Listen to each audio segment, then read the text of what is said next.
Muy buenos días a todas, a todos.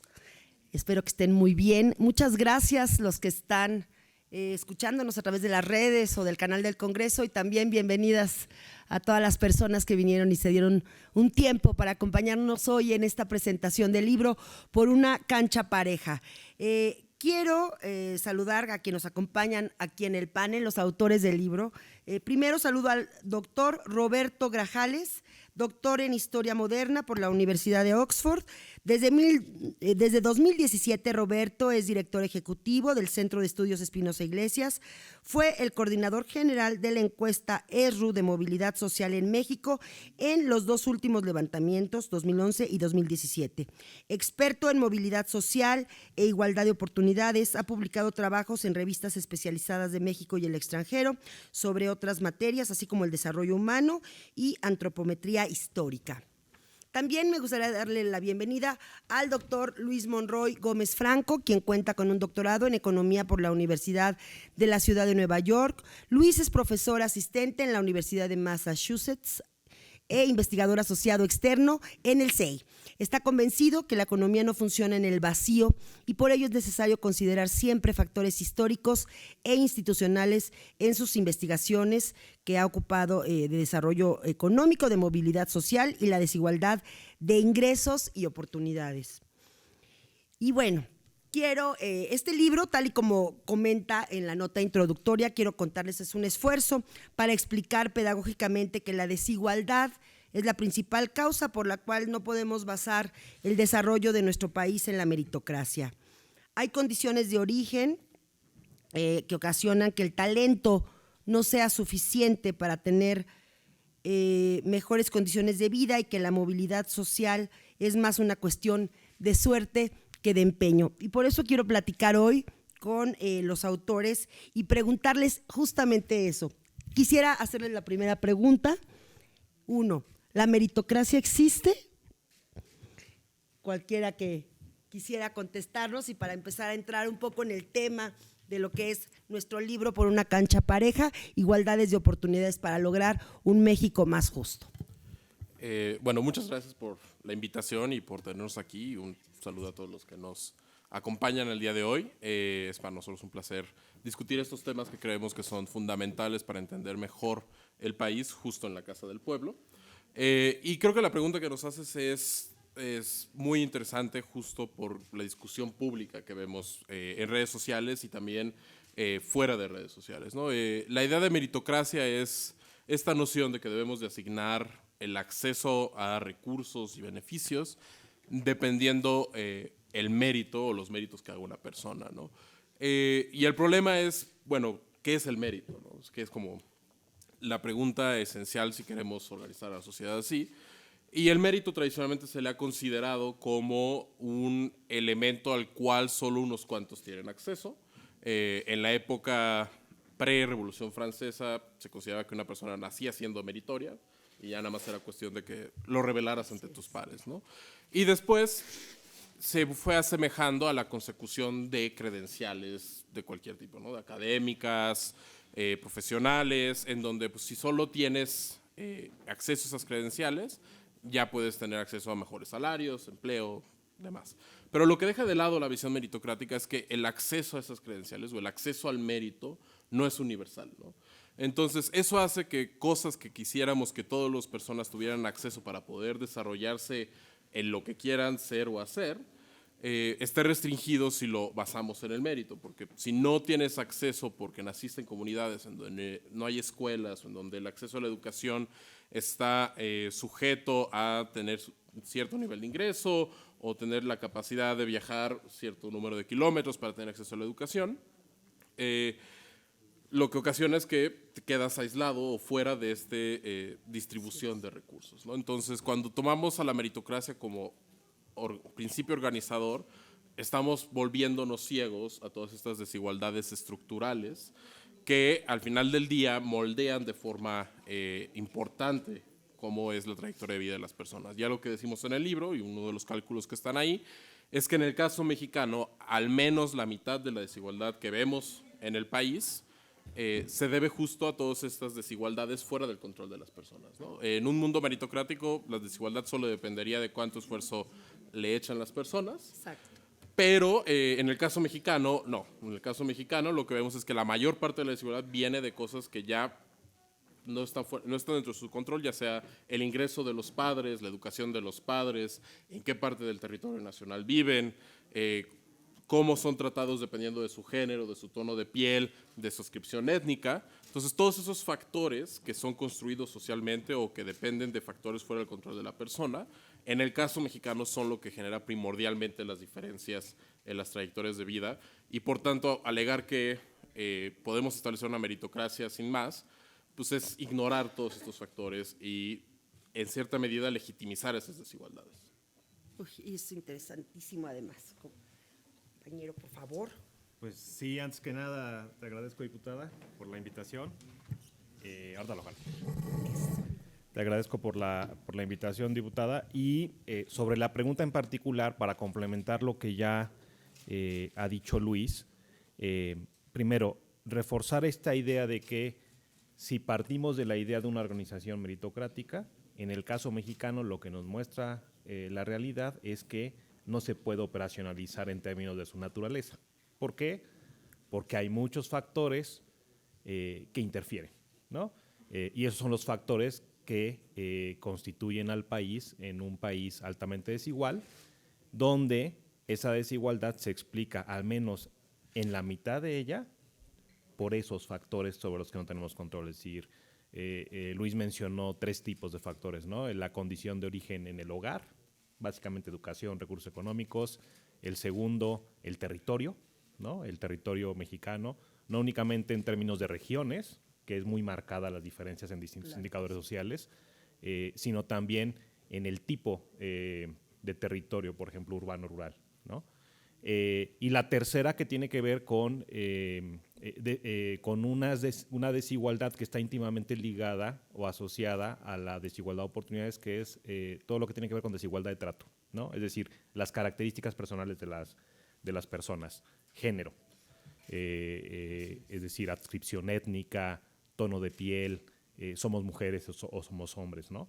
Entonces, eso hace que incluso reitero, incluso suponiendo que deberíamos establecer un sistema meritocrático, no va a operar, ¿no? Ahora, hay otra discusión, que es si efectivamente queremos establecer un sistema meritocrático entendido no en términos de la meritocracia por razones naturales, de que nazco meritorio, sino de si llevo a cabo un esfuerzo que me hace meritorio.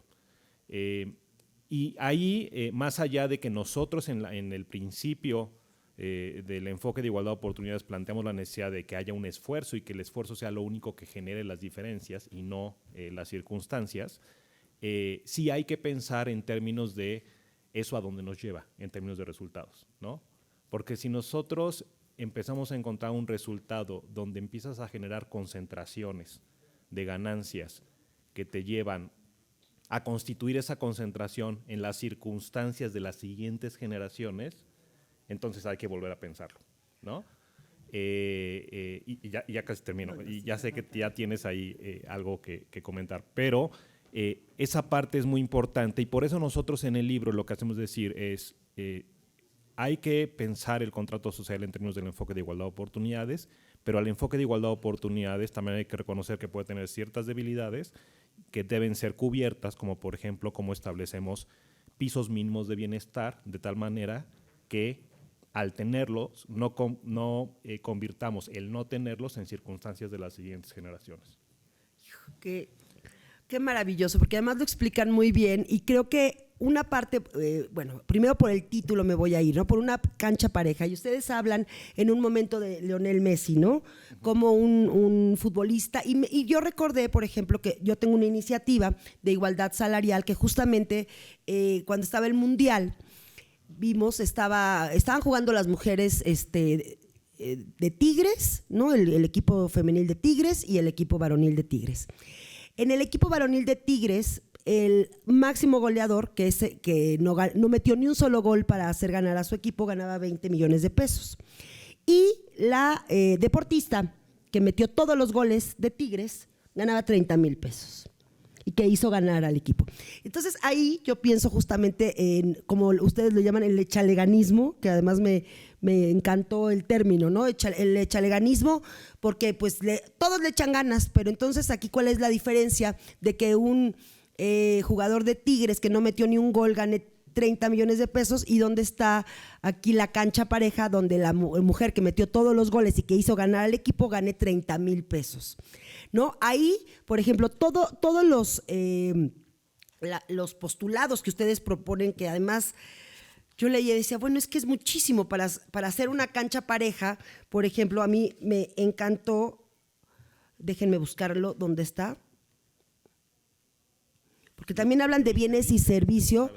Y bueno, Luis se sabe todo de memoria, que esta cosa del 5% de las personas que sus madres y sus padres no estudiaron a un nivel de universidad, ellos son los que, solo el 5% de ellos logran trascender a estos padres, solo el 5%, porque pensaba en mi caso personal. Bueno, mi mamá sí estudió en la normal para maestros, pero mi papá no estudió. Él decía que era médico, pero que le faltaban 6 años para terminar la carrera. Le faltaron, siempre lo dijo. No, y mi hermana y yo, pues sí, terminamos la carrera, pero porque mi padre siempre fue como con esta idea todo el tiempo de decir, ustedes tienen que estudiar en la UNAM, en la UNAM, en la UNAM. Era una obsesión de mi papá, pero fue, o sea, todo eso, ¿no? También con el color de piel, que todo el tiempo también lo dicen muchas veces, el racismo, cómo permea en la toma de decisiones de un futuro de las personas, ¿no? El color de piel, simple y sencillamente, y bueno, y el género, ¿no? Que también lo mencionan varias veces, ¿no? El ser mujer, el ser morena, el ser indígena, cómo condiciona eso a la falta de oportunidades o a la cancha pareja que estamos buscando. Y yo quería preguntarte, bueno, a los dos, esta cosa del echaleganismo o de esta idea que estás hablando, Luis, de quién merece qué, por qué y los colores, ¿a dónde lo llevamos? O sea, ¿cuál es como la guía? Ya tenemos como todos estos conceptos y sabemos todas las faltas que necesitamos, ¿no? Cubrir necesidades básicas como de educación, como salud, como comer 3 veces al día, ¿no? Pensaba yo cada vez que íbamos, por ejemplo, a los informes de Claudia Sheinbaum, que ella decía, estamos haciendo la beca para empezar, porque había una beca que nada más le daban dinero a los niños que tenían 9 y 10. Y esto empezó a crear un rezago muy importante, incluso entre los alumnos, porque entonces era el niño de 9 y 10 que tiene su beca, y los chamacos que no tenían beca, pero que ni siquiera sabemos por qué tenían 7 o 6, y era única y sencillamente porque no habían desayunado. Hasta allá, ¿no? Entonces, bueno, también pensar que en este tipo de becas que están pensadas para todas y para todos los chamacos, puede ayudar incluso hasta en la calificación porque pude desayunar. Sí, o sea, creo que apuntas y el ejemplo que pones de las becas es buenísimo en ese sentido, ¿no? O sea, porque tenías un esquema de becas que premiaba ciertas calificaciones sin importar qué estaba detrás o cuáles son los factores detrás de las calificaciones, ¿no? Y en ese sentido, una política más integral, por ejemplo, sería cómo logramos que todos los niños y niñas estén en la posibilidad de tener un 10, ¿no? O sea, que quizás por sus preferencias digan, bueno, yo la verdad es que pues, no me gusta mucho estudiar, yo prefiero irme a jugar y pues sacando un 7 soy feliz, ¿no? Y está bien, o sea, no necesariamente queremos que todas las personas tengan el mismo perfil de vida, pero para ello tenemos que posibilitar una decisión efectiva sobre sus perfiles de vida, ¿no? Y creo que eso nos obliga a repensar muchas intervenciones de política pública, ¿no? ¿En qué sentido? En el sentido de que tenemos que pensar cómo podemos desanclar los resultados de las personas de sus circunstancias de origen. Por poner un ejemplo, si sabemos que en las universidades, por ejemplo, hay un tema de que buena parte de la población universitaria estudia y trabaja y no tiene tiempo de hacer sus labores escolares, las hace en el micro o en el transporte del metro, ¿cómo podemos flexibilizar la enseñanza universitaria para que pues, todos tengan la misma probabilidad de tener éxito en su trayectoria.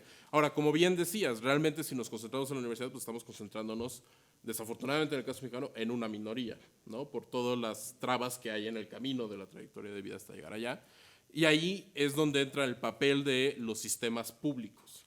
O sea, porque lo que hacen los sistemas públicos es que no limitan el acceso a un bien o servicio según tu nivel de ingreso, ¿no? Y en ese sentido creo que vale la pena no solo apreciar los sistemas públicos que tenemos en México, que muchas veces nos quejamos de ellos porque resultan insuficientes ante la demanda que existe, pero apreciar el papel que cumplen y fortalecerlos. O sea, justo la historia de mi mamá es muy parecida a la tuya, en el sentido de mi mamá pudo estudiar porque existía el CCH y porque existió la UNAM. De otra forma, no había recursos para atender a la universidad, ¿no? Entonces, la universidad pública, como un factor de movilidad social, justo al romper este vínculo que había, o que existe todavía, de pues, con cuántos recursos contaba en tu familia de origen para poder mandarte a la universidad.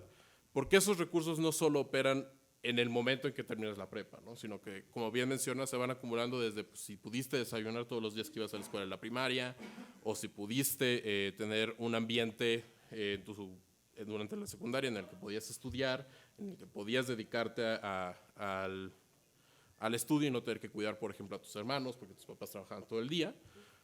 Entonces, justo nos obliga a pensar cómo no solo la política, por ejemplo, la política educativa no solo es garantizar acceso a la universidad, sino cómo hacemos que el acceso a la educación, sino cómo hacemos que el que vayas a la escuela también pueda ser un momento de compensar por todas estas factores en contra, ¿no? O sea, políticas como desayunos escolares, políticas como vigilancia sobre pues, si hay condiciones de maltrato en los hogares para los estudiantes, demás. Creo que justo lo que proponemos en el libro es pensemos los problemas desde esta óptica y vamos a llegar a soluciones mucho más, sí ambiciosas, pero que nos van a acercar a una sociedad en donde las personas van a poder desarrollarse de una forma mucho más libre y sin verse tan restringidas por las circunstancias materiales en las que nacen.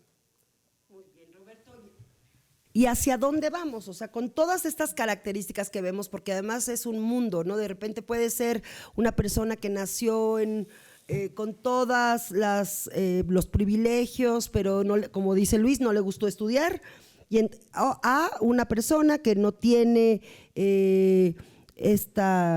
no tiene los requerimientos básicos económicos, que es brillante y a lo mejor saca becas y de repente tiene, pues justamente tendría más mérito o más,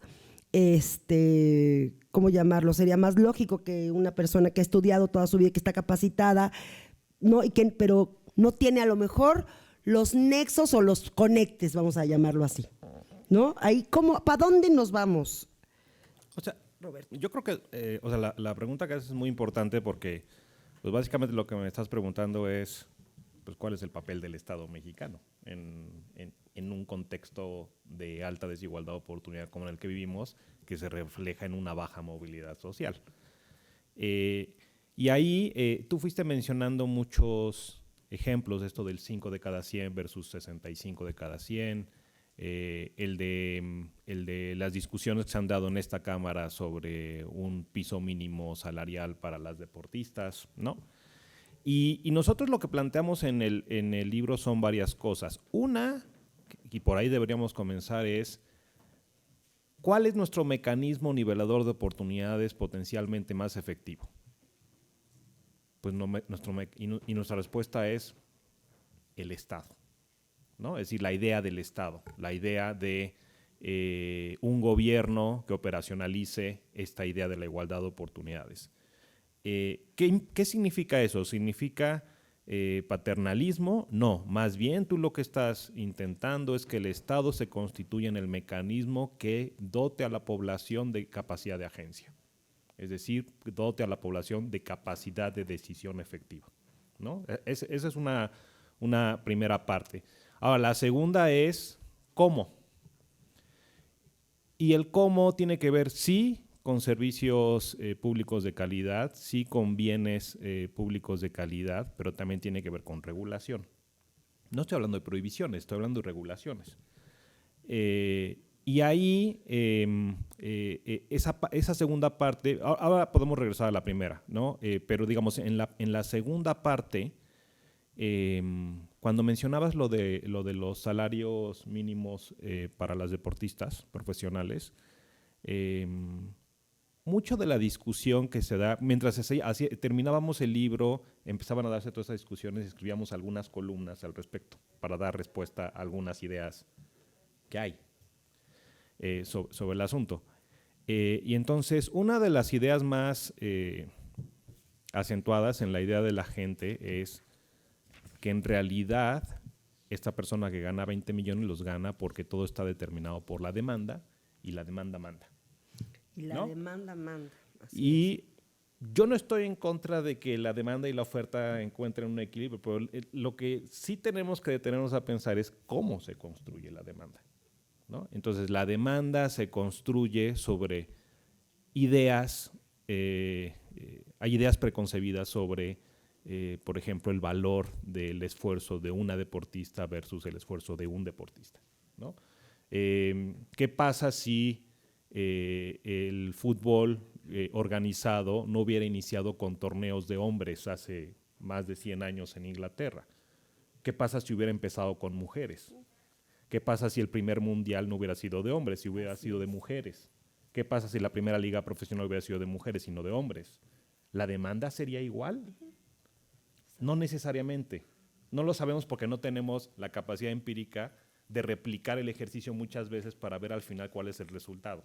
¿Sí? Entonces, más allá de las discusiones de que si el hombre es más alto, es más fuerte, es más rápido, todo este tipo de cosas, tenemos que entender que la demanda se construye socialmente. Así es. ¿No? Y entonces, si eso es así, cuando discutimos el tema de regulación y el tema de establecimiento de pisos mínimos, tenemos que incorporar eso a la discusión, ¿no? O sea que también estamos hablando aquí de patriarcado, una vez más. O sea, podríamos decir que este argumento de decir que el fútbol femenil no es tan llamativo tiene que ver también con misoginia, o ahí estamos hablando de otra cosa. A mí no me gusta llamarle misoginia, simplemente quiero decir, o sea, ¿yo qué hago el sábado a las 7 de la mañana cuando se despierta uno de mis hijos? Ver el ¿no? fucho. Pues prende la televisión Ya y como ves costumbre. el fútbol. ¿Y cuál ves? ¿Cuál está en la tele? Pues el de los hombres. Y yo te voy a decir eso, o sea, yo si tengo las dos opciones, ¿cuál voy a ver? Yo voy a ver el de hombres, o sea, eso no lo voy a ocultar. Como dice una ¿no? una tía mía, ya estoy impuesta. Sí, pero digamos, Ya estoy impuesta para ver el fútbol pero de digamos, señoros. no nos tenemos que justificar, simplemente tenemos que entender cómo es que llegamos a ese punto, o sea, y ya está, o sea, no pasa nada, ¿no? Pero sí tenemos que reconocer cómo se construyó eso, ¿no? Y entonces la discusión se vuelve mucho más importante, mucho más determinante en términos de si estamos eliminando el peso o no de las circunstancias para que la gente pueda hacer y ser lo que quiere ser en la vida, ¿no? Entonces, regulación muy importante. Pero luego la parte de bienes públicos, sí es importante en términos de política social pensar en modo integral y en modo estructural, y no únicamente en términos de transferencias monetarias. Y no estoy diciendo que las transferencias no sean necesarias, Claro. pero sí, y en el libro lo discutimos, no son un instrumento único que te resuelva el problema, porque hay otros problemas, ¿no? Ayer, justamente en el ITAM, discutíamos el punto de fallas de mercado, ¿no? Y, por ejemplo, cuando te dan una beca y nada más, o sea, que te den una beca pero no está la escuela ahí enfrente, entonces pues hay un problema, ¿no? Porque entonces tienes que salir al mercado a buscar el servicio y pagar por él. Entonces, primer problema, que existe el servicio. Segundo problema, que el precio sea accesible para ti, dado el monto de la beca que se te está entregando. Entonces, otra vez, hay que discutir la política económica, la política social, pensando en esas dos cosas, pensando en que necesitamos calidad en los servicios, amplitud en los servicios, pensados en modo de eliminación de peso de circunstancias, y que en el caso de las transferencias monetarias se van a constituir en complementos muy necesarios, porque las intensidades en las diferencias pues son marcadas. Ay, qué interesante. Bueno, y ahora, justamente hablando de este mérito, de la meritocracia, ¿ustedes cuáles creen que serían justamente estas condiciones de mérito que existen hoy en nuestro país que justamente nos impiden la posibilidad de tener una mayor movilidad social. Y si puedes contarnos un poquito rapidísimo, Luis, lo que es movilidad social. Sí. Por favor. Bueno, movilidad social es uno de esos términos que uno lee en todos lados y nadie nunca se ocupa de definir. Entonces, uno de los propósitos del libro fue justo acentuar esas definiciones de forma tal que existiese como un consenso, por lo menos, de qué estamos hablando, ¿no? O sea, las ventajas de poner definiciones al frente es que todos estamos partiendo del mismo punto. En el caso de movilidad social, lo que entendemos por movilidad social en el libro y en general en los trabajos que hay empíricos para México es sobre qué tan probable es que tú acabes en la misma posición en la que estaba tu hogar cuando tú tenías 14 años. ¿Y por qué consideramos eso movilidad social? Porque lo que nos está diciendo es qué tan probable es que en la distribución de los recursos que hay en una sociedad, cuando los ordenamos de quien menos a quien más tiene, acabes en el mismo lugar en el que arrancaste. En una sociedad, digamos, como la que quisiéramos, que en donde no hay desigualdad de oportunidades, pues en realidad tendrías la misma probabilidad de estar al principio, en medio o hasta arriba. Justo porque todo dependería de factores bajo tu control. Entonces, si tú le echas suficiente esfuerzo, llegarías hasta arriba. Si no quieres echarle tanto, pues te quedarías en medio y demás, ¿no? Entonces, de esta forma, esto lo llamamos movilidad social posicional, porque es un poco como el juego de las sillas. O sea, dependiendo es qué tan probable es que acabes en la misma silla que empezaste o que te acabes en la silla más alta. Y cuando vemos qué afectan esas probabilidades, lo que encontramos en el caso mexicano es, como bien decía Roberto en un inicio, 3 tipos de factores, ¿no? El primero es como las condiciones de tu hogar de origen, que ejercen como una influencia determinante. Sabemos que el 70% de los mexicanos que a los 14 años vivían en un hogar por debajo de la línea de pobreza, al llegar a la edad adulta siguen en un hogar por debajo de la línea de pobreza, ¿no? Entonces ahí tenemos… ¿Cuál es el porcentaje? 70%. O sea, tenemos una preservación intergeneracional de la pobreza. Y si nos vamos al otro lado, al quien nace en la parte de arriba, el 50% de esas personas sigue en la parte de arriba. Entonces, no solo tienes una transmisión intergeneracional de la pobreza, sino también del privilegio, en cierto sentido, ¿no? Y no están desvinculadas la una de la otra. Cuando nos vamos entonces a otras dimensiones, por ejemplo, cuando abrimos esas probabilidades dependiendo la adscripción étnica de las personas o su tono de piel, encontramos que, por ejemplo, una persona indígena cuyos padres tenían cero educación formal y ellos terminan hasta la prepa, por ejemplo, si no son indígenas, hay básicamente un 60% de que dejen de ser pobres, una probabilidad de que dejen de ser pobres. En el caso de la población indígena, esa probabilidad cae a un 50%. Es decir, aun cuando hacen el mismo esfuerzo en su trayectoria educativa, la sociedad les está poniendo mucho más trabas simplemente por ser indígenas. Y cuando vamos al caso de tono de piel y la intersección con género, observamos, por ejemplo, que las mujeres de tez oscura son quienes tienen una menor probabilidad de salir de la pobreza y una mayor probabilidad de caer cuando nacen en el privilegio. Entonces, justo tenemos una sociedad que articula todos estos elementos, estos factores, tanto correspondientes al lugar de origen, como a la región de origen, como a las características personales y cómo la sociedad las evalúa, que generan trayectorias de vida completamente dispares. Y que incluso cuando tienes personas que realizan el mismo grado de esfuerzo, pues en lugar de ver la misma recompensa, ven recompensas totalmente diferenciadas, ¿no? Así es. Qué importante. Déjenme hacer una pausa para darle la bienvenida a mi queridísima compañera diputada Susana Prieto. Viene de Chihuahua, así que te agradezco mucho que hayas llegado. Se lo hizo sí, aplauso, venga, el aplauso a mi compañera. No, pero que además… te pido una disculpa, pero el aeropuerto internacional Benito Juárez tiene muchos problemas. Mi vuelo llegó en tiempo a las 9:25, solo que estuvo en plataforma 35 minutos. Híjole. Salí del vuelo a las 10:15 y traía gorro al Uber. Estaba muy interesada en estar en el libro. Gracias por invitarme a la diputada Marisol Gacé primero a compartir una lectura. que es algo que siempre me gusta con mis amigas, compartir lecturas para saber más o menos por dónde vamos y de qué vamos a discutir. Y para mí es importante, sobre todo en esto del tema de la desigualdad, ¿no? Porque constantemente cometemos el error de hablar de igualdad. De lo que debemos hablar es de desigualdad, porque la igualdad en este país pareciera una utopía. Pero bueno, ya entraremos en fondo. Gracias y una disculpa a los ponentes y sobre todo al auditorio presente por mi retraso, pero la verdad fue por causas ajenas a mi voluntad. Bienvenida. Saludos de Chihuahua. Bienvenida. Estábamos justo en la pregunta de cuáles son las condiciones de mérito que existen justamente para frenar o coartar las posibilidades de tener una mayor movilidad social. Y ahorita Luis nos explicaba qué es la movilidad social y les hice la pregunta a los dos. Por favor, Roberto, si quisieras ahondar. Sí, gracias. Voy a hablar sobre qué es movilidad social, pero quiero hacer una pausa en ese sentido en torno a la importancia de contar con información para poder hacer este tipo de medición. En mi intervención anterior hablaba de la importancia del Estado mexicano y en particular de los órganos de gobierno en torno a la política pública para ir eliminando el peso de las circunstancias, ¿no?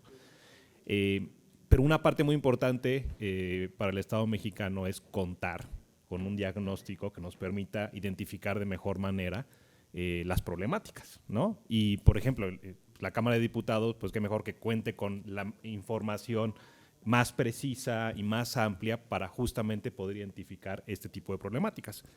Y nosotros desde el SEI, que es algo poco común, una iniciativa privada desde sociedad civil, ha decidido desde el año 2005, cuando se fundó el centro, en levantar esta encuesta de movilidad social con representatividad nacional y ahora también con representatividad desagregada para grandes regiones del país, de manera recurrente cada 6 años. La podríamos hacer más seguido, aunque yo creo que no nos alcanzaría el dinero, pero no la hacemos tan seguido porque no es necesario, porque como decía Luis, lo que hacemos es hacer análisis intergeneracional, ¿no? Entonces digamos, los ciclos de vida no suceden en 5 años, ¿no? Suceden en 25, 30 años. Entonces eso nos permite espaciarla y hacerlo cada 6 años. Lo hicimos en 2005, 2006, lo hicimos en 2011, en 2017. Estamos terminando campo para 2023 y cuando tengamos los resultados estaremos encantados de venir a presentarlos. Pero esa parte es muy importante, ¿no? Tú tienes un bosque con una problemática y la pregunta es, ¿vas a iluminar todo el bosque o para qué te da? ¿Para iluminar todo el bosque o para iluminar ciertos árboles?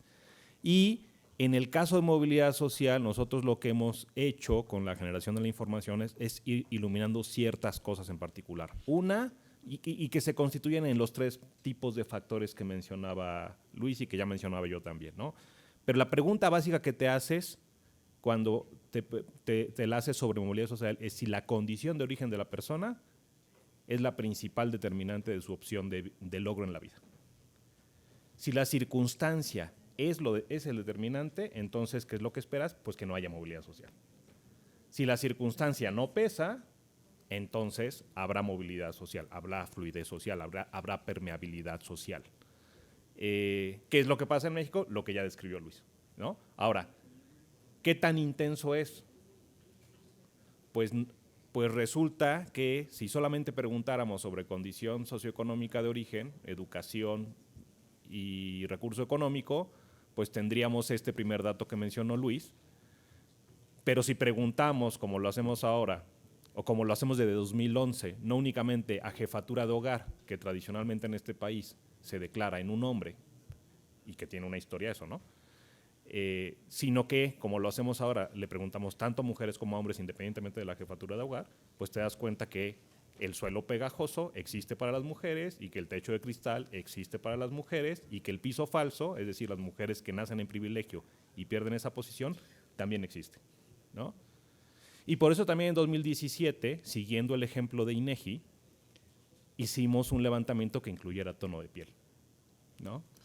Y entonces, digamos, oficialmente somos un país, somos el país del mestizaje y entonces por decreto no existe el problema. Pero cuando abres la caja de Pandora y mides, resulta que las frecuencias de movilidad social son diferenciadas, por tono de piel, ¿no? Y que cuando haces el análisis de manera interseccional, región, origen económico, género, se intensifican. Y entonces podemos pensar de mejor manera nuestra política pública, ¿no? Entonces, para nosotros, y esto rebasa el libro es un trabajo de 7 años de investigación con Luis, pero el trabajo de generación de información primaria desde el centro, pues es un trabajo que lleva la edad del centro, que a día de hoy es de 19 años, y que seguiremos haciendo, no esperando ser los únicos en que lo hagan, sino esperando que, como lo hizo INEGI en 2016, organizaciones de ese nivel, con autonomía estatal y con recurso propio, pueda ir profundizando mucho más en este tipo de análisis. Y por eso la Cámara de Diputados, que tiene mucho que decir al respecto, es tan importante para que podamos empujar esta agenda. Claro que sí. Bueno, saben ustedes que esta legislatura está entrando ya en su último periodo y tenemos pendiente un dictamen para la reducción de la jornada laboral de 48 a 40 horas y que está proponiendo nuestra diputada coordinadora Susana Prieto. Y para buscar su aprobación se realizaron foros, en esos espacios se habló mucho de la productividad, de la eficiencia, de cómo la reducción de la jornada podría afectar a estas dos variables. Y ahora sí, diputada Susana Prieto, compañera querida, partiendo de estos postulados teóricos que plantea el libro, cuéntanos ahí desde tu perspectiva el derecho al descanso, por ejemplo, de las feministas decimos que es autocuidado, ¿no? Que siempre estamos hablando del descanso, se está manejando como una condición de mérito antes que un derecho. Cuéntanos, por favor, y háblanos y dinos en ese sentido si la justicia laboral, sobre todo en recuperación del salario o del incremento del empleo formal, se ha logrado en estos últimos 5 años. Y cuéntanos tu visión a partir de todos tus estudios, de tu experiencia enorme con trabajadores.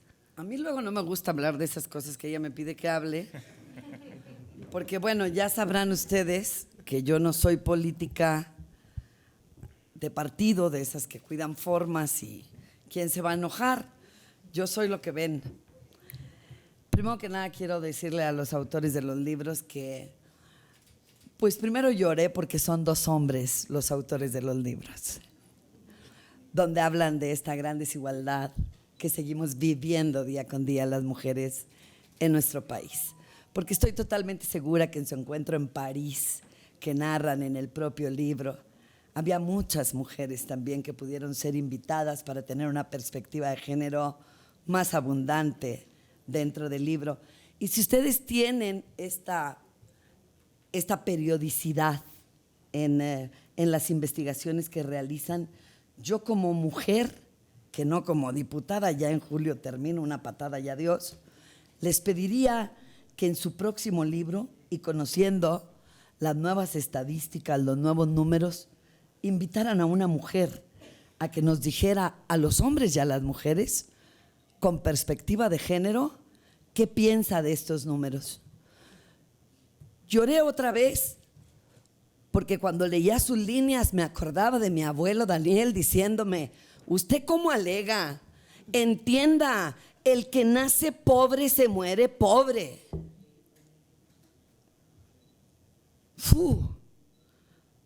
Les estoy hablando de hace 50 y que hubo de años. Y mi abuelo ya decía que los pobres nos morimos pobres.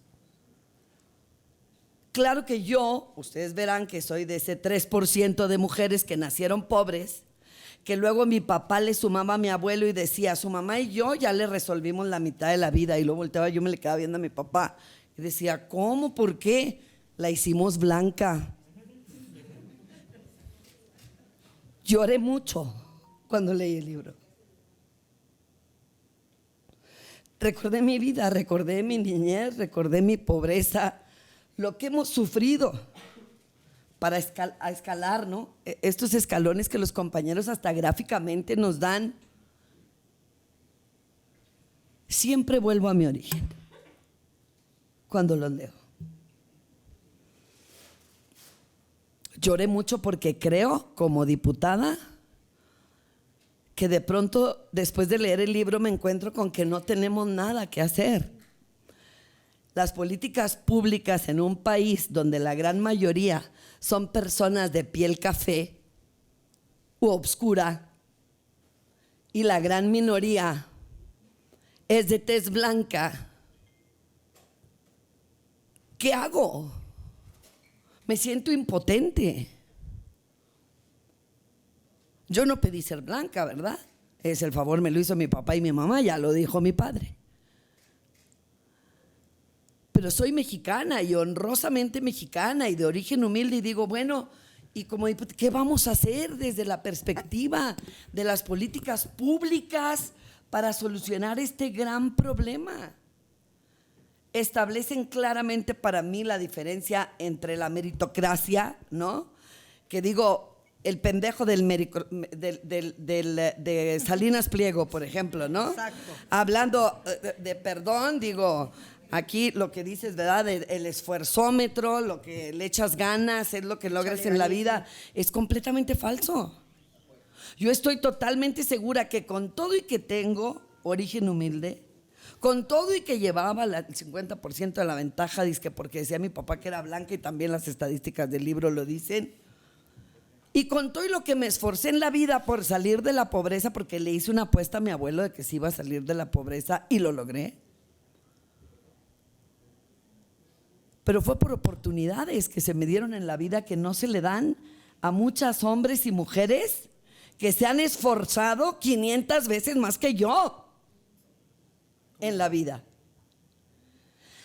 Y entonces, leyendo el libro, dije yo, qué padre interactuar con los chavos y a los escritores, por supuesto, y decirles, bueno, ¿a dónde vamos?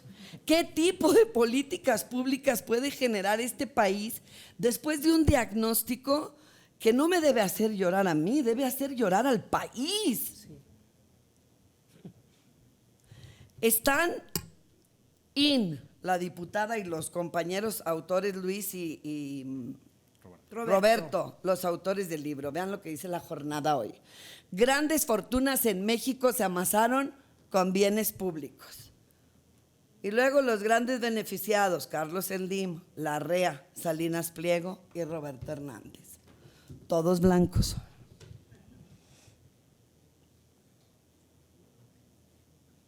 Ya están discutiendo en Morena.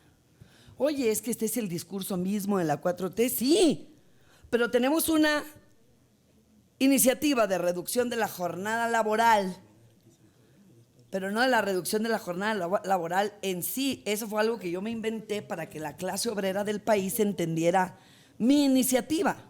La iniciativa es modificar la fracción cuarta del artículo 123 constitucional, que actualmente dice que por cada 6 días de trabajo gozaremos de un día de descanso con pago de salario íntegro.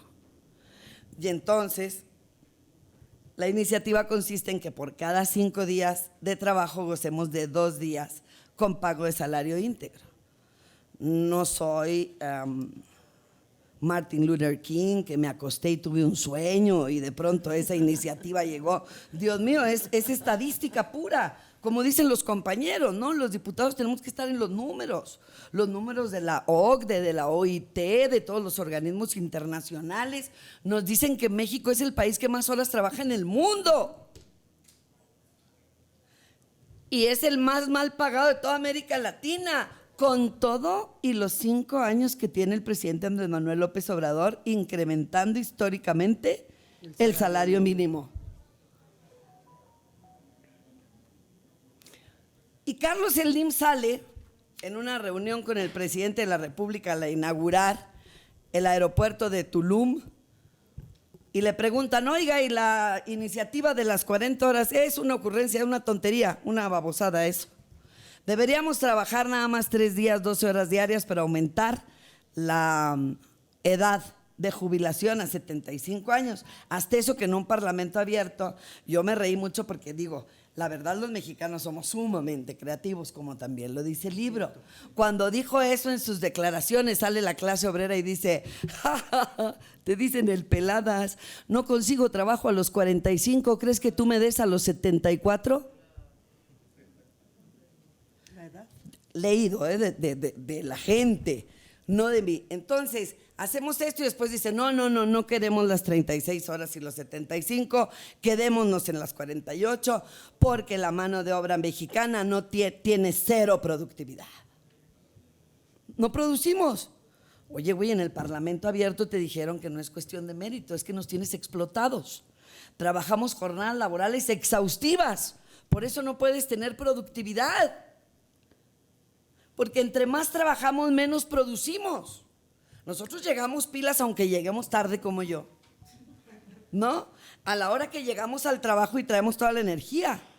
Pero quisiera que le viera la cara primero sin labial, ¿no? Ya el rímel corrido, ya como a las 5 de la tarde que andamos corriendo de un edificio a otro, de una actividad a otra. Y luego nos dicen, a las 6 va a haber una obra de teatro. Ya volteamos y vemos al diputado así y le decimos, ¿es en serio? Y pues como dicen en mi barrio, nosotros podemos hacer un trabajo que para mucha gente es peladita y en la boca, ¿no? Y para otros tantos ni trabajamos, no hacemos nada y terminamos exhaustos una jornada. Imagínese usted un operador de producción en la industria con movimiento repetitivo, haciendo así para aplastar un tornillo de una máquina 12 horas diarias. Parado, porque si te sientas, eso dijeron los de Index, de Canacintra y de Coparmex, produces menos. ¿De verdad creen que parado, sentado producimos menos?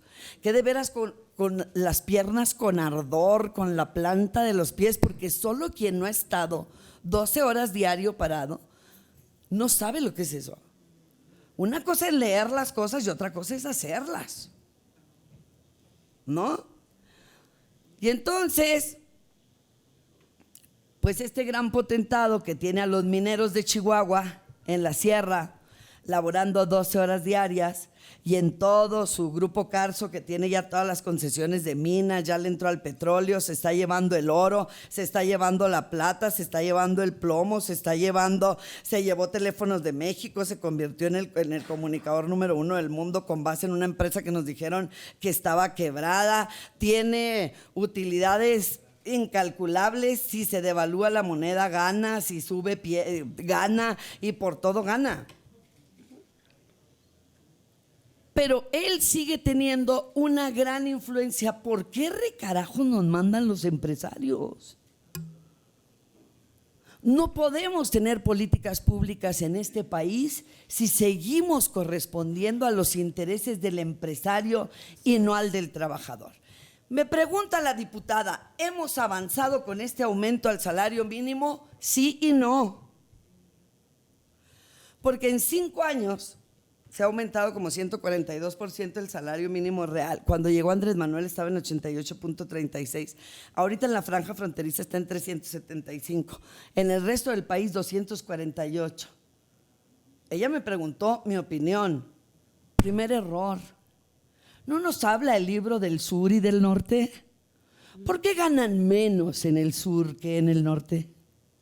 ¿Qué tipo de política pública es tener un salario mínimo superior en el norte del país y uno inferior en más de 100 pesos en el resto del país?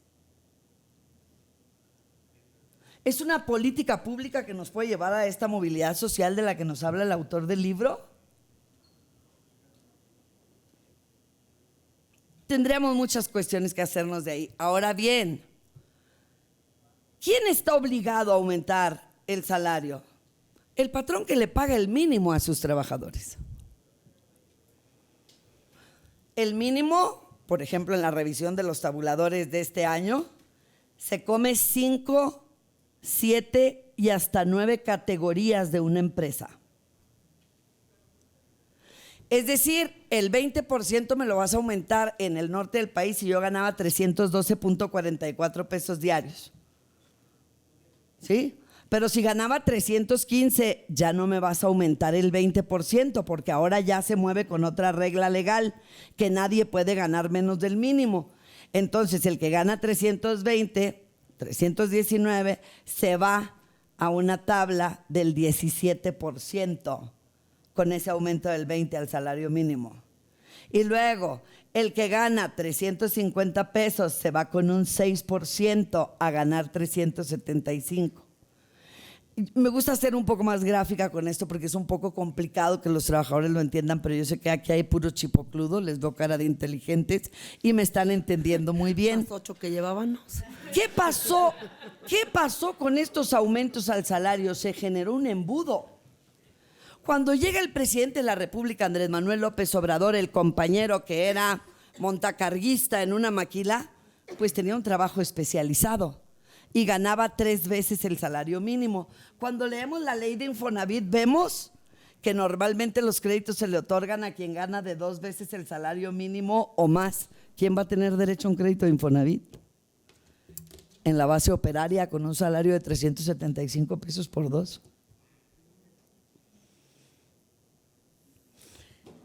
Y luego llegas al que gana 375.08 pesos diarios, que ganaba en el 2023. Dice el patrón, no tengo la obligación de aumentarle el salario. Gana 375.03 pesos diarios. Y solo tengo la obligación de aumentarle el salario, una, a quien ganaba 312.44 porque era el mínimo. 2, de llevar a los que no ganando el mínimo ganan menos del actual mínimo, llevarlos a 375. Pero al trabajador montacarguista tengo 5 años sin aumentarle el salario y ya gana casi el mínimo con el operador general. ¿Por qué cuando tenemos ocurrencias no analizamos el panorama integral de las cosas? Me dicen compañeras obreras en la maquila, licenciada, llorando. ¿Cómo es posible que yo haya trabajado 17 años de mi vida, incluido sábado y domingo, tiempo extraordinario todos los días, para sacar a mi hija adelante? La hice licenciada en enfermería y gana ella menos que yo como licenciada en enfermería que yo de operador en la maquila. Claro que necesitamos cambiar políticas públicas y estoy hablando, creo, los autores me dirán, de lo mismo. Estoy adaptando una realidad sobre la que ella me está preguntando en mi expertise de salarios con estas oportunidades que no se dan. Ahora resulta que los de abajo fueron subiendo, pero los que estaban arriba fueron bajando. Y se quedaron casi iguales. Tenemos abogados explotados ganando el mínimo en despachos o 50 pesos más por semana que los obreros de una maquiladora. Tenemos que modificar la ley para dar igualdad de oportunidades. Tenemos que modificar la ley para que los chavos no lleguen a decirnos, ¿y yo para qué voy a la universidad? Pues si estoy oyendo a la compañera que su hija, que es licenciada en enfermería, gana lo mismo que yo, que soy obrero, pues me quedo de obrero y me ahorro los 17 años que tenga que ir a la escuela. ¿Qué política pública podemos hacer para obligar a todo el mundo a que su escolaridad sea hasta la universidad? Hablando de igualdad de oportunidades, si la propia UNAM recibe al 10% de los aspirantes cada año. Digo que es la universidad más subsidiada del país, no estoy hablando de su categoría, eso es otro nivel. Está catalogada como una de las más importantes de América Latina, entiendo, pero todos los mexicanos la mantenemos. Solo que solo el 10% de los aspirantes pueden entrar y no hay aspirantes de las 32 entidades federativas que la subsidian. Y podemos tener clases en línea. Y la UNAM podría darle clases a todo el país por Zoom o por alguna plataforma para que todo mundo tuviera. ¿Por qué no lo hacemos? porque no queremos terminar con la desigualdad. Si por condiciones físicas le estás diciendo a una compañera bella, de tez morena, que ante mí ya ruca, arrugada y todo, no tiene nada que hacer porque ella es morena y yo soy blanca, ¿en qué clase de país vivimos? Somos racistas.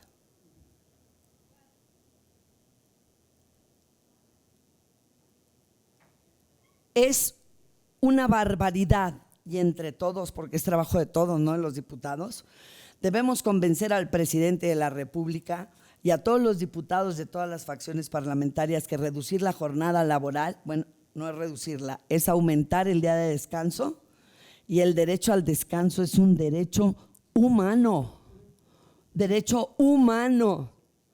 y le están dando la oportunidad a los empresarios de que manden a la lona un derecho humano al descanso para priorizar como siempre sus ganancias. Pero ¿por qué nos pasan tantas brutalidades en este país? Compañeros, porque somos expertos en quejarnos, pero no hacemos nada para solucionar nuestra realidad. Siempre creemos que el presidente Andrés Manuel López Obrador es un mago, que tiene una gran esfera y que es así como los personajes de Disneylandia, que va a mover una varita y todo mundo vamos a dejar de ser pobres y a todo mundo nos van a dar universidad gratuita. No, hay que levantarse. Está convocada una marcha, ojalá y pueda verlos a todos ahí, el próximo 10 de febrero a las 10 de la mañana, partiendo del Ángel de la Independencia al Zócalo de la Ciudad de México, para que sean los mexicanos y mexicanas que se van a ver beneficiados con la reducción de la jornada, nada más y nada menos que 57 millones. ¿Y dónde están esos 57 millones? Nomás mentándome la madre a mí, que soy la iniciadora en el Facebook. Che vieja mentirosa, que quedaste que le iban a votar el 12 de diciembre. Oiga, nosotros no tenemos la capacidad como para determinar que esa iniciativa pase al pleno. Eso nos dijeron. Luego le dieron para atrás con la declaración de don Carlos Slim. Luego el presidente dijo que había que discutirse más. Oiga, diputado, don Ignacio Mier, ¿y usted que tiene teléfono rojo no le dijo al presidente? ¿Tan locos estos güeyes? Ya la discutimos mucho. Susana y su foro en la Cámara, hicimos 5 parlamentos abiertos, vino gente de la OCDE, de la OIT, empresarios, representantes de trabajadores. Está exhaustivamente discutida, por lo menos está tan discutida como para que cada diputado y diputada emita un voto razonado en el pleno de la Cámara de Diputados. No. Si dijo que hay que discutir más, hay que discutir. Fíjense lo que hicieron, montaron una comisión de trabajo en diciembre y dijeron que la primera mesa de trabajo, para seguir discutiendo, como dijo el presidente, y como no tuvo el valor el del teléfono rojo de decirle que ya estaba suficientemente discutida, bueno, que el 10 de enero íbamos a tener la primera mesa de trabajo. ¿Qué hicieron? 1, no me llamaron a mí como iniciadora a la instalación de la comisión de trabajo. Fueron todos los machos alfa, los coordinadores de las facciones parlamentarias. Todos los partidos políticos tienen nombre, todos son hombres. Se reunieron todos y dijeron: la Jucopo, nosotros vamos a sacar una reserva y la vamos a plantear. Muy bien, la primera mesa de trabajo será el 10 de enero y el 10 de enero hizo una conferencia de prensa y dijo que no habría mesas de trabajo, que plantearían la reserva directamente en marzo cuando se discutiera en el pleno. Nosotros concluimos trabajo en abril, compañeros. Muy probablemente quieran meter esta iniciativa, que nunca estuvo tan cerca de lograrse como ahora, a la congeladora. Pero todo mundo nomás insulta y no dice qué podemos hacer para solucionar las cosas. Compañera, usted sabe perfectamente que el descanso es un derecho humano.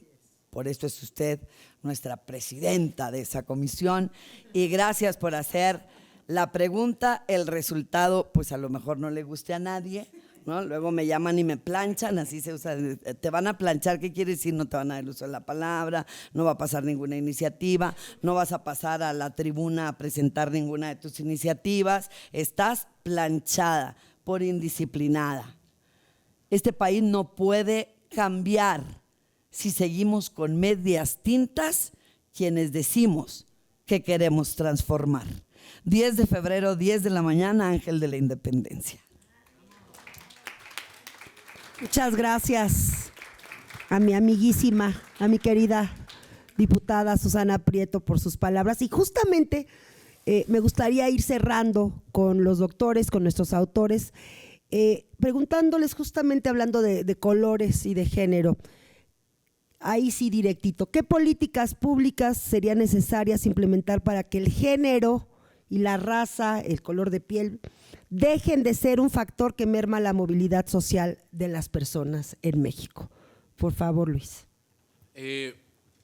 Yo creo que, o sea, dado la evidencia, un papel fundamental tiene que ser las políticas de cuotas de género y pensar seriamente cuotas de tono de piel, sobre todo en aquellas industrias o en aquellos sectores que generan modelos de rol. O sea, al final del día, cuando una persona ve que alguien que se parece a ella alcanza, no sé, una posición en la política o en las empresas, en las mesas de toma de decisiones, pues se crea la aspiración de que se puede ocupar ese lugar, ¿no? Y para ello, lo que sabemos actualmente es que el sector privado y desafortunadamente tampoco el sector público lo hacen de buena voluntad, sino que se les tiene que obligar vía regulación a, oye, tienes que incluir a ese 50% que sistemáticamente les has negado las oportunidades para desarrollarse en todos los posibles caminos de lo que pueden ser y hacer, ¿no? Recuerdo la otra vez que estuve aquí fue justo cuando se planteó cómo podemos incrementar la representación en la industria del entretenimiento de las personas de tez oscura. Y eso creo que es una iniciativa que vale mucho la pena retomar. O sea, aquí al final del día la industria del entretenimiento nos genera la visión de quiénes somos, en cómo nos vemos y a quiénes nos referimos cuando pensamos en México. Entonces es terrible que tú tengas que en la publicidad mexicana esté representado el 10% de tez más clara, pero el 90% de tez más oscura no aparezca en la publicidad, ¿no? O sea, ese tipo de cosas pues no solo tiene efectos en la conformación de las aspiraciones de niños, niñas, adolescentes, sino que también en su propia percepción de sí mismos, ¿no? O sea, a mí me da risa y tristeza cuando recuerdo cuando estábamos platicando sobre este tema con gente que trabaja en la industria de la publicidad, decía, bueno, es que existe el look latino internacional. Y el latino internacional es una persona de origen latinoamericano, blanca. Y lo que dicen es, pues, es que es el que buscamos porque ese es el que prefieren todo mundo. Cuando en realidad, pues es como bien decía Roberto, la demanda de contenidos está supeditada a todos los sesgos que históricamente se han construido. Y tenemos que hacer políticas activas para ir en contra de esos sesgos, ¿no? O sea, como son las políticas de cuotas, las políticas de representación. Y yo añadiría en el caso de género una muy importante que es el Sistema Nacional de Cuidados. O sea, el cuidado, como el descanso, es un derecho, pero desafortunadamente la sociedad mexicana se lo cargamos casi por entero a las mujeres. O sea, y sobre todo cuando el Estado decide no hacer nada para proporcionar el acceso al cuidado, se privatiza de facto el cuidado, y ahí es cuando entran las normas de género a designar quién lo va a realizar o no. La creación de un Sistema Nacional de Cuidados y pensar al cuidado no solo como o sea, sí es un derecho, pero además es un sector económico. O sea, no solo es una cosa, es múltiples cosas. Nos puede ayudar a hacer frente a algo de lo que hablamos en el libro al final, que es el reto que supone el proceso de automatización de la economía, o sea, la aparición de las inteligencias artificiales en el lugar de trabajo. Pues a nadie de nosotros nos encanta la idea de que Wall-E nos vaya a cuidar, ¿verdad? O sea, entonces, el cuidado es un sector económico que no es reemplazable por las máquinas. Entonces, pensar el sector de cuidados no solo como un tema de, ay, sí, es que es una agenda de las mujeres y hay que darles chance. No, o sea, el cuidado es una agenda de todos. Claro que sí. Y el cuidado es una agenda que nos debe de ocupar a los hombres, porque no solo, o sea, cuando tenemos iniciativas como la de la licencia de paternidad, o sea, justo es para empezar a rebalancear el cuidado, ¿no? Entonces creo que son políticas enfocadas tanto a la compensación de las discriminaciones pasadas, pero también empezar a sentar las bases de una sociedad más igualitaria con políticas como el Sistema Nacional de Cuidados. Así es. Muy bien, muchas gracias. Roberto, por favor. Sí. Bueno, primero le voy a dar respuesta a la diputada sobre el próximo libro, ¿no? Y la composición por género. Y ya te van a invitar, man. Sí, La también. Cámara de Diputados, Sí. nada es personal, dicen los No. políticos. No, es muy importante lo que dices porque… Vamos a estar las dos en el próximo libro, les hacemos de una vez, les damos el anuncio, estamos muy contentas. O sea, cuando levantamos la encuesta de 2011 en el SEI, te voy a contestar. Sí. No, es que no es el único libro. Pero, no. Cuando levantamos la encuesta en 2011, como se los decía en mi intervención anterior, lo que se decidió fue definir la representatividad de tal manera que las mujeres estuvieran representadas, porque los estudios de movilidad social, como les decía, originalmente se concentraban mucho en jefatura de hogar y por razones de rol de género y de organización de las familias, esa jefatura tradicionalmente lo ocupó un hombre, ¿no? Y entonces no sabías qué pasaba con las mujeres. Entonces, esa, digamos, fue una decisión que tomamos entre hombres. Era un comité. Estoy segura. Sí, No me ya cabe lo la sé. menor duda. Era un comité de investigadores y éramos 3 hombres. ¿Sí? Pero luego eso lo volvimos en la encuesta de 2017 y en la encuesta de 2017, cuando ya había que preparar el informe, pues ya no invité a puros hombres, sino que más bien invité a una mujer a que coordinara ese informe, ¿no? A Mónica Orozco. Y Mónica coordinó tanto el informe nacional como en su momento el informe para Ciudad de México, porque habíamos generado una sobremuestra para representatividad de la Ciudad de México también, además de las 5 grandes regiones que ya les había dicho, ¿no? Y así hemos ido avanzando. Ahora, en el caso de la encuesta que vamos a levantar, que estamos terminando de levantar ahora, no solamente tenemos los datos del informe nacional, sino que hay 3 módulos específicos. Uno que tiene que ver con lo que pasó con COVID, tanto en mercado laboral como en educación. Lo que tenemos en tema de cuidados, que es una agenda que encabezada y coordinada por Mónica hemos desarrollado en el SEI desde hace 3-4 años, si no es que más. Y una de inclusión financiera. Entonces, digamos, en total tenemos 4 informes próximos a salir y esperamos que nos inviten a esta casa para presentar los resultados de los 4 informes. Y de los 4 informes, la coordinación va a recaer en 2 hombres y en 2 mujeres, ¿no? Entonces, digamos, ahí vamos, diputada, ¿no? Vamos equilibrando las cosas. Ahora, bueno, es que llegan muchas estadísticas, entre otras de las estadísticas que llegan a esta Cámara de Diputados, hablan de que siguen siendo los hombres quienes privilegian el mando máximo en una casa. No hay 35 millones de mujeres madres solteras en este país. Ya marcan. Claro. Ahora, otra cosa que hay que decir es, más allá de quién coordina los informes, que es algo importante en sí mismo, es… Hizo la pregunta la diputada sobre el tema de las 40 horas, ¿no? Y en realidad nosotros no hemos desarrollado esa agenda, sino que la que hemos desarrollado es, como ya lo dijo Luis, la de cuidados. Y están íntimamente ligadas. Claro. O sea, porque una cosa es el derecho humano al descanso, que yo lo considero un derecho humano como tal, pero la otra es quién está en condiciones de participar en esas menos horas de trabajo que deberían ser, ¿no? Porque nosotros podemos pelear por nuestras 36 o nuestras 40 horas, pero ¿cuántas personas en este país están en la posición de decir es que yo trabajo muchas horas? En realidad tú tienes a mucha gente, y en su mayoría mujeres, que no pueden decir eso. No pueden decir eso en el sentido no de que no trabajen, sino de que no se les reconoce el trabajo y de que mucho menos tienen un derecho al descanso.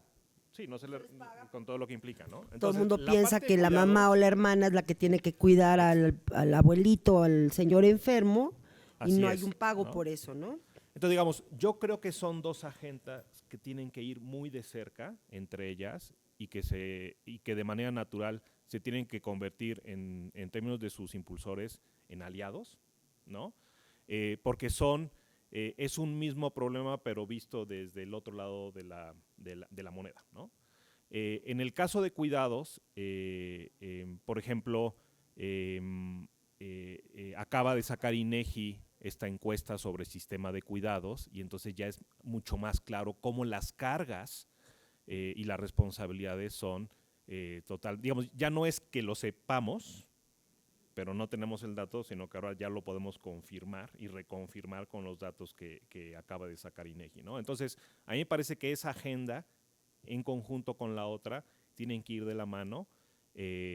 ¿Por qué? Porque las dos tienen, en términos de la discusión en el libro, implicaciones directas sobre el grado de igualdad, desigualdad de oportunidades, como tú bien dijiste, diputada, y eso tiene implicaciones en términos de resultado de vida, ¿no? Les voy a poner un ejemplo muy simple. ¿Qué pasa si hay mujeres que llevan la mayor carga del trabajo? Y solamente voy a hablar por el lado de la oferta, porque luego está la otra parte, que es el lado de la demanda, que es quien paga, ¿no? Pero digamos, el lado de la oferta es la organización al interior del hogar es las mujeres están a cargo del cuidado, entonces eso restringe sus 24 horas del día y en términos de decisión entre comillas, de participación en distintos mercados, no únicamente el laboral, sino el cultural, el político y el del descanso, que también es un mercado,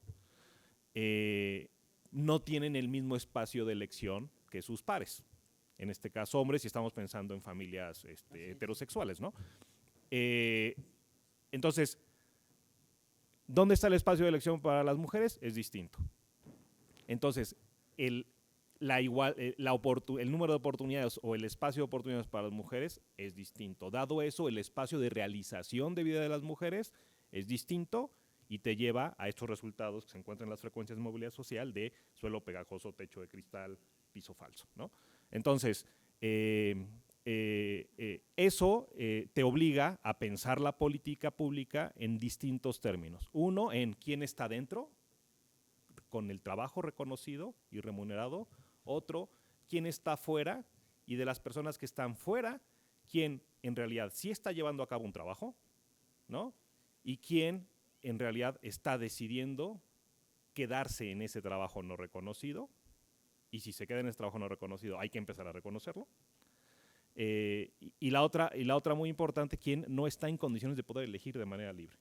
Que eso es lo que en una gran mayoría está sucediendo, ¿no? Es decir, como decía la diputada, iba llorando, pero en la parte conceptual no ibas llorando, diputada, porque realmente lo que te decía... Te aplaudí. Bueno, pero no entiende que no es personal. No. Me debería de felicitar porque leí el libro. No, estaba yo era el que lloraba cuando escuchaba. Además, yo creo que todos lloramos porque, bueno, a Susana le pasó que lloró leyendo el libro porque recordó su historia. Yo lloraba porque decía, nos falta mucho, por muchos lados. O sea, hay que trabajar por muchos lados y por muchas aristas, hay que trabajar mucho, pues. Y yo creo que como agentes de cambio o los que queremos hacer que la transformación sí sea real, ¿no? ¿Por dónde irnos? Me encantaría poder estar 5 horas más con los doctores porque son brillantes, son muy claros, pero bueno, tenemos la comparecencia también de la presidenta de la CNDH en 5 minutos. Pero para cerrar y para agradecerles a los doctores, y vuelvo a repetir sus nombres, Roberto Vélez Grajales y Luis Monroy Gómez Franco, muchísimas gracias por su asistencia aquí a la Casa del Pueblo. Y como siempre, Luis, se me quedan 1000 cosas. Ahorita que estabas hablando de nuestra iniciativa, pues acuérdate que me dijeron que por proponer justamente una iniciativa con inclusión de las personas morenas, que somos el 80% del país, me dijeron que yo estaba discriminando a los actores y actrices pelirrojos. Pues no salió el Santiago Krill diciendo que lo discriminaban por sus ojos azules. Ay, Y siempre decimos, bueno, acuérdense que la discriminación inversa no existe.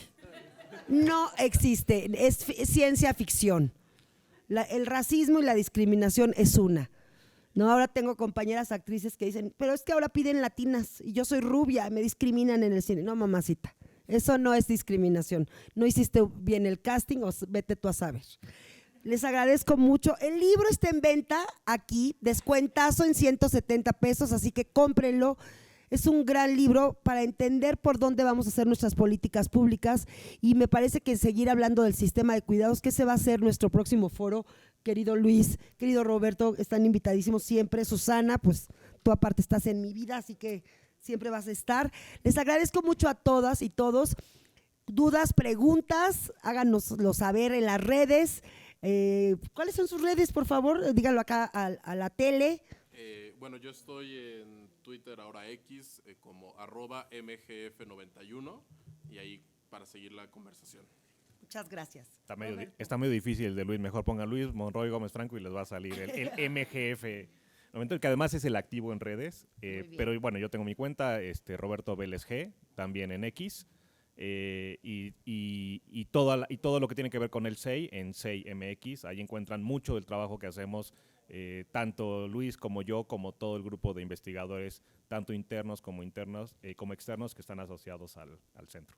Los míos son lic.Susana Prieto Terrazas, aunque nadie me preguntó, es en la página. Mi perfil, Susana Prieto Terrazas, y desde ahí estamos organizando la gran marcha nacional. ¿Cuándo? Por las 40 horas, el 10 de febrero a las 10 de la mañana, en toda ciudad, en toda zona rural, todo. Todos tenemos que unirnos. Si uno va a la manifestación, a ese hay que aplaudirle. Muy bien, invite a sus 10. Muchísimas gracias a todas y a todos. Gracias. Y agarren a los autores que están aquí, compren el libro y que se los firmen. Está increíble. Gracias. De veras, oportunidad de volverlos Un a gusto ver. conocerte. Yo también tengo reunión